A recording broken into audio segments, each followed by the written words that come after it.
Hi hello everyone.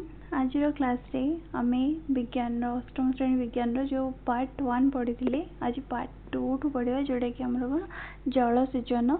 तो आम पूर्व क्लास रे देखी माटी केमती चाष करने कौन कौन सब उपकरण दरकार को उपकरण रे कौन होची सब आम पढ़ी थे। आज आम पढ़ा सबुठ इम्पोर्टेंट पार्ट जोड़ा हूँ जलसेचन। चाष कार्य देख जल निहाती आवश्यक, पानी बिना आमर किसी भी चाष हो पारनी।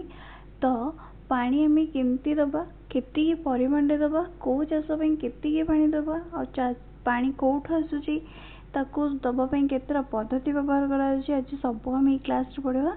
तो चलते डेरी नक वीडियो को स्टार्ट करवा। प्रथम आम देखा जलसेचन। जलसेचन कौन ना बचाई प्रत्येक जीव जल आवश्यक करे। फूल फल और मंजीर समुचित वृद्धि विकास पर जल आवश्यक। चेर द्वारा जल अवशोषित हुए। जल सहित खनिज लवण और रासायनिक सार अवशोषित हुए। उद्भिद देह 90 भाग जल रही। एटा गोटे हूँ मोस्ट इम्पोर्टेंट क्वेश्चन। उद्भिदर देह केते भाग जल रही? उद्भिद देह टोटल 90 भाग जल रही। जल द्वारा मंजी गजा हुए। पोषक पदार्थ जल रे द्रवीभूत हुई उद्भिदर प्रत्येक अंश पहुँचे। जल फसल को उभय हिमपात एवं उत्तप्त वायु प्रवाह रक्षा करे। ठीक अच्छे। तापरे सुस्थ फसल वृद्धि पाई जमीर आर्द्रता रक्षा करने आवश्यक। यह नियमित जलसेचन द्वारा संभव होता है। निर्दिष्ट समय व्यवधान रे फसल को आवश्यक जल जोगाई देवाक जलसेचन बोली कहुए। फसल मृत्तिका एवं ऋतु अनुसार जलसेचन समय मात्रा परिवर्तित हुए। खरादिने जलसेचन मात्रा अधिक हुए। यार कारण कौन? खरादिने कहीं पानी अधिक दौरान चाष को कहीं खरादिने जमी सब सुखी जाऊँगी। तो आम पानी देले कौन जमीर आर्द्रता बजाय रही कौन खरादिन अधिक जल दौरान। तापर देखिए तुम्हें गचरे नियमित पानी देवाई जत्नवान हवा दरकार। गचरे पानी नदेले गच सुखी मरी जाए। तुम्हें कौन जानते कथा नियमित गचरे पानी देवा आवश्यक। गचरे पानी नदेले कौन हम गच सुखिकी मरीज।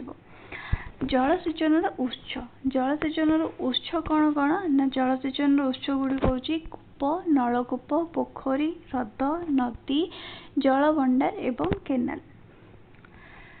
यहाँ हूँ गोटे इम्पोर्टेंट जलसेचन उत्स कौन कौन लिख। जलसेचन उत्स गुड़िक हूँ कौन कूप नलकूप पोखरी ह्रद नदी जल भंडार और केनाल।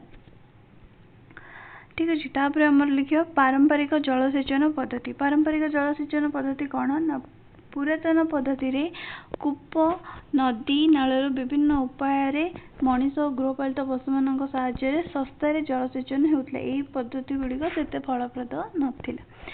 पुरातन पद्धति रे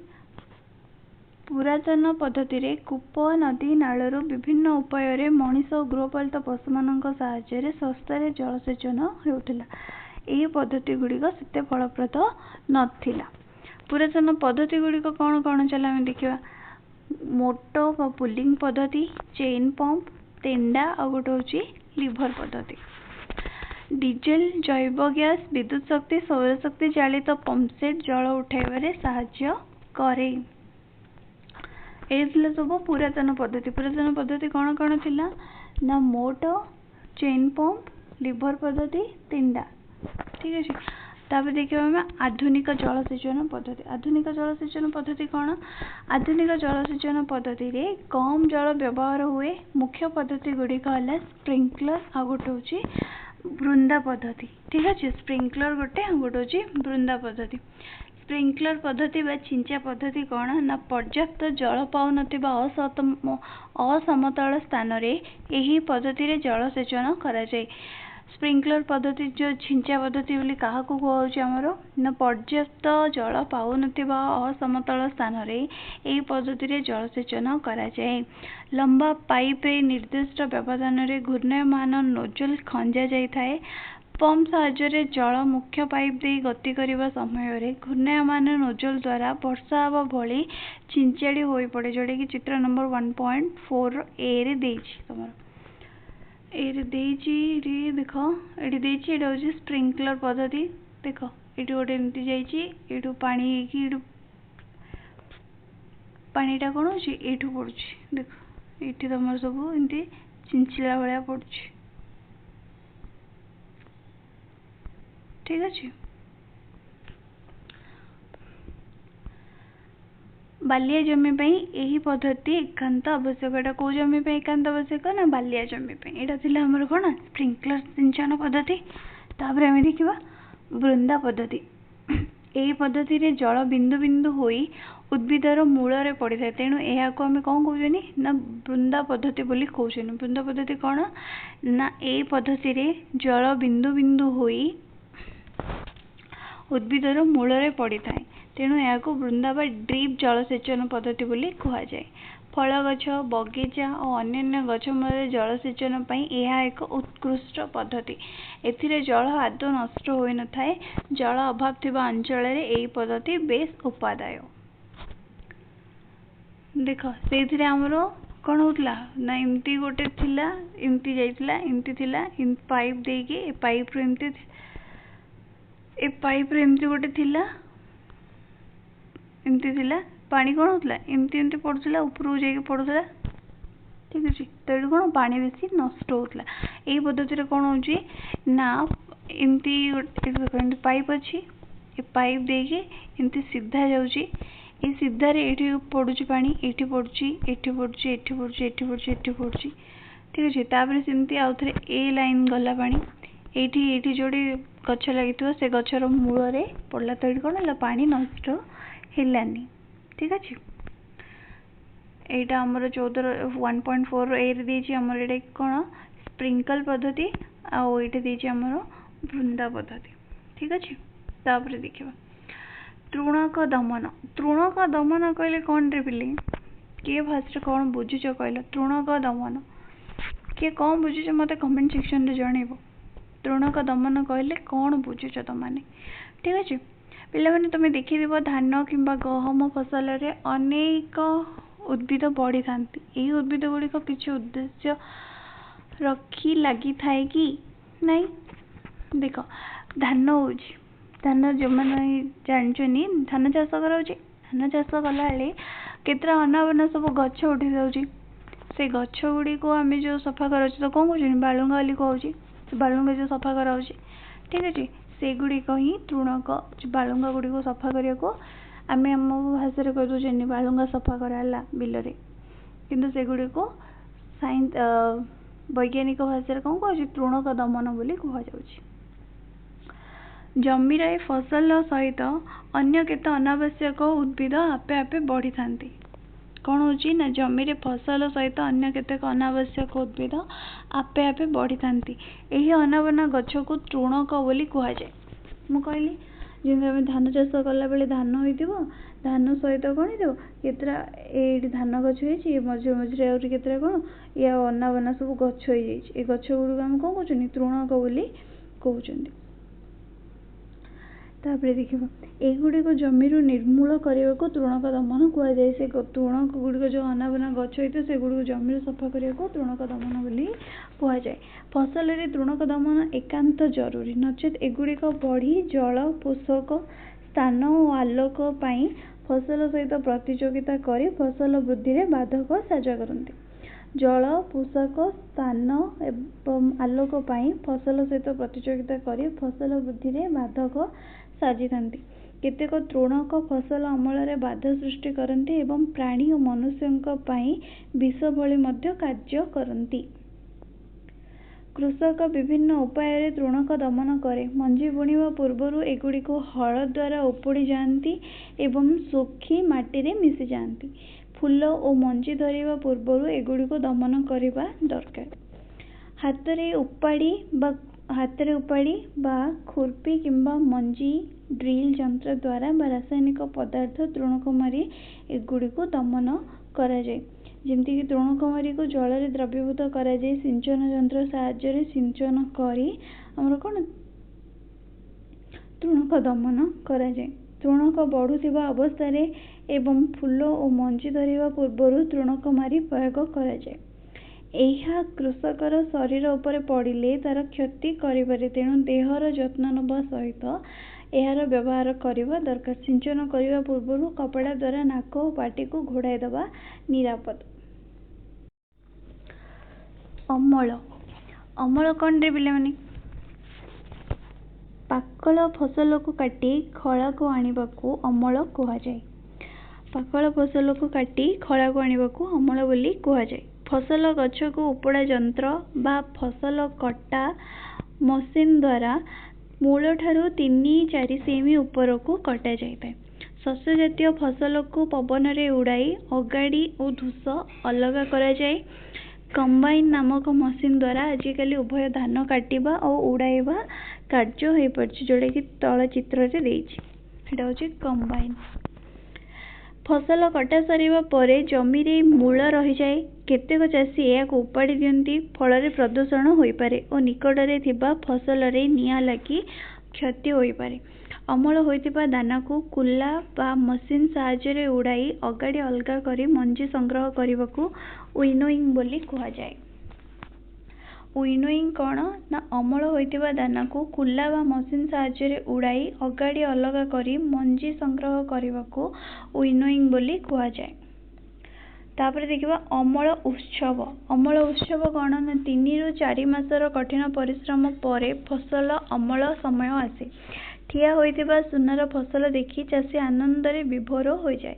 गत ऋतुर कठिन परिश्रम उपयुक्त फल देथिबारु अमल परे विश्राम नेबा और मौज करिबारे कृषक मन बळाई थाए।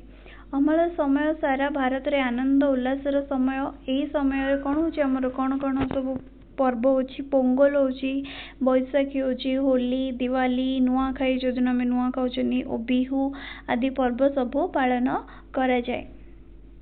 तापर देखिबा संरक्षण। चाष होला, अमल होला, अमल पर अमल को अमल उत्सव कराला।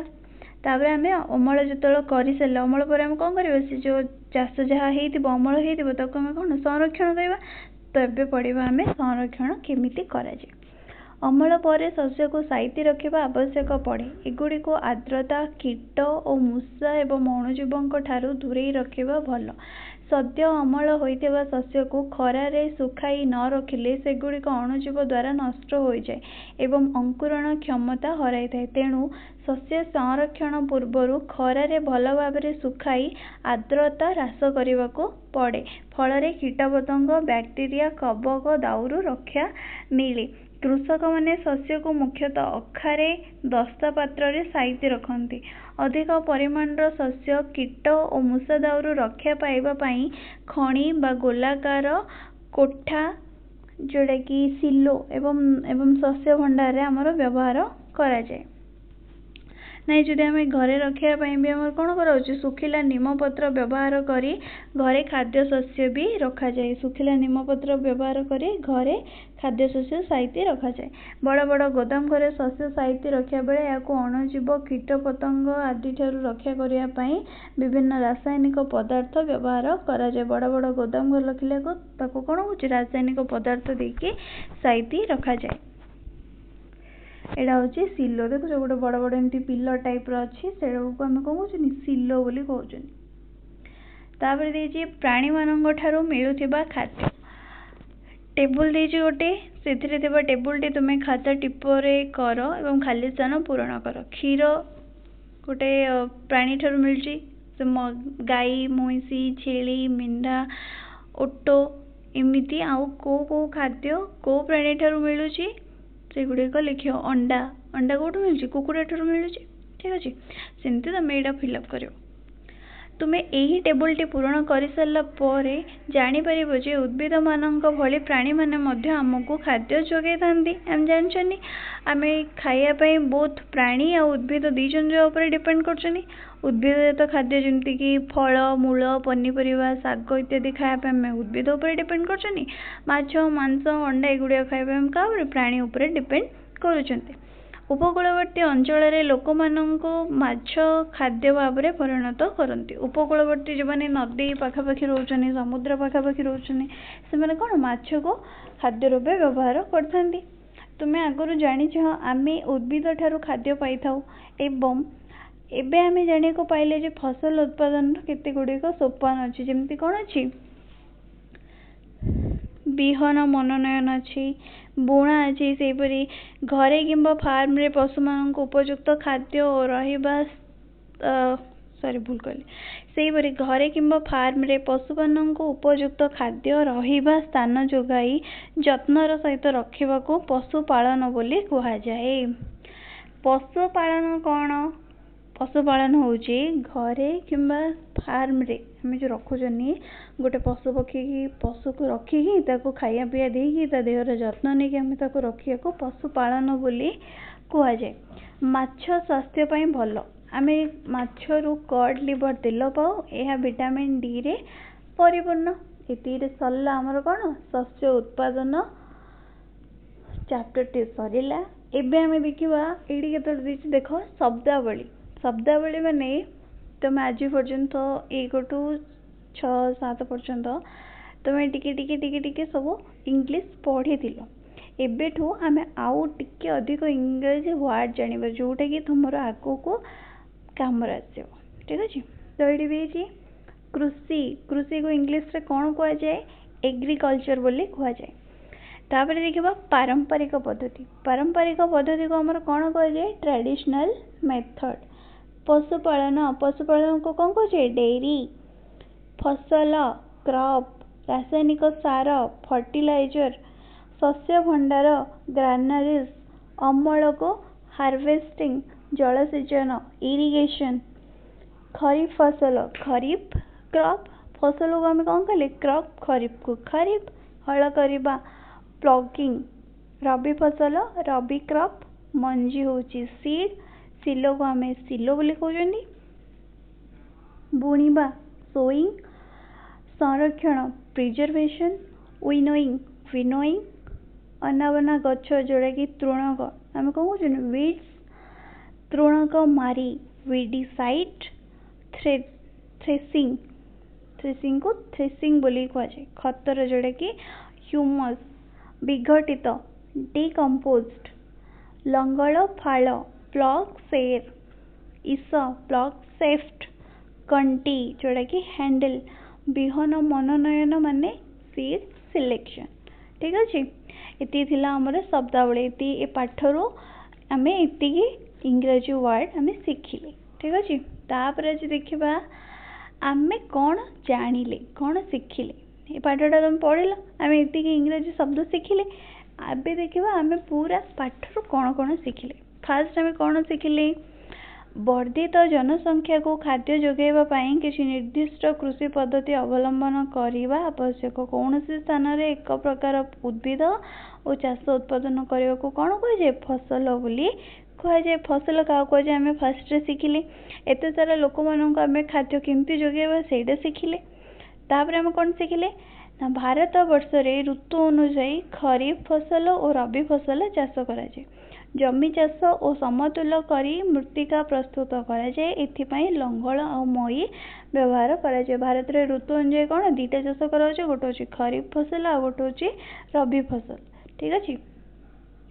ତାପରେ ଆମେ ଦେଖିଲେ ନିର୍ଦ୍ଦିଷ୍ଟ ଗଭୀରତା ଓ ନିର୍ଦ୍ଦିଷ୍ଟ ଦୂରତା ମଞ୍ଜି ବୁଣିବା ଭଲ। ସୁସ୍ଥ ସବଳ ଉତ୍ତମ ବିହନ ମଞ୍ଜି ବୁଣା ଯନ୍ତ୍ର ଦ୍ୱାରା ବ୍ୟବହାର କରାଯାଏ।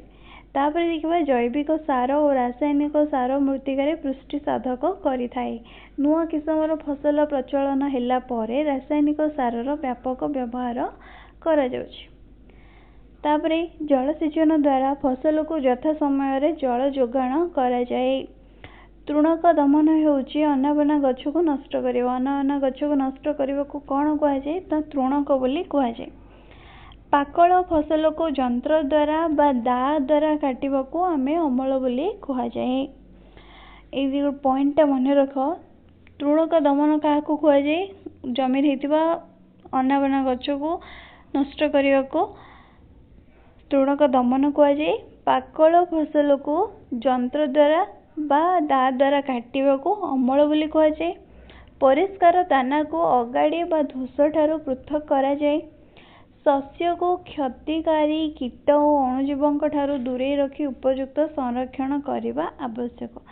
ପ୍ରାଣୀମାନଙ୍କଠାରୁ ଲାଷ୍ଟ ପଏଣ୍ଟ ଆମେ କ'ଣ ପଢ଼ିଲେ? ପ୍ରାଣୀମାନଙ୍କଠୁ ବି ଖାଦ୍ୟ ମିଳିଥାଏ, ତେଣୁ ସେମାନଙ୍କୁ ଯତ୍ନର ସହିତ ପାଳିବା ଦରକାର। ଏହାକୁ ପଶୁପାଳନ ବୋଲି କୁହାଯାଏ। ପଶୁପାଳନ एटी क्या कहुए यहाँ भी तुम पचारे यहाँ भी तुम लिख ठीक अच्छे मुझे तुमको ये पाठटा तुम पूरा पढ़ लो आग क्लास रे भी आम पढ़ी ये क्लास रे भी आम पढ़ी पूरा चैप्टरटा सारी मुझे तुमको गोटे क्वेश्चन पचारि मत ए कह तुम ठीक अच्छे कमेंट सेक्शन रे समस्ते मत जन ठीक अच्छे आम कौन कर अधिक परिमाण जो खाद्य सब अमल कर अमल आम संरक्षण कर संरक्षण कले घर रखिले तो मूषा जो सब कीट छोट छोट कीट मैंने सब काटिदेवे ताहली आम कौटी रखुचन ठीक अच्छे कौटी रखुचन आदि आम घरे रखुचन घरे कौन व्यवहार करे माने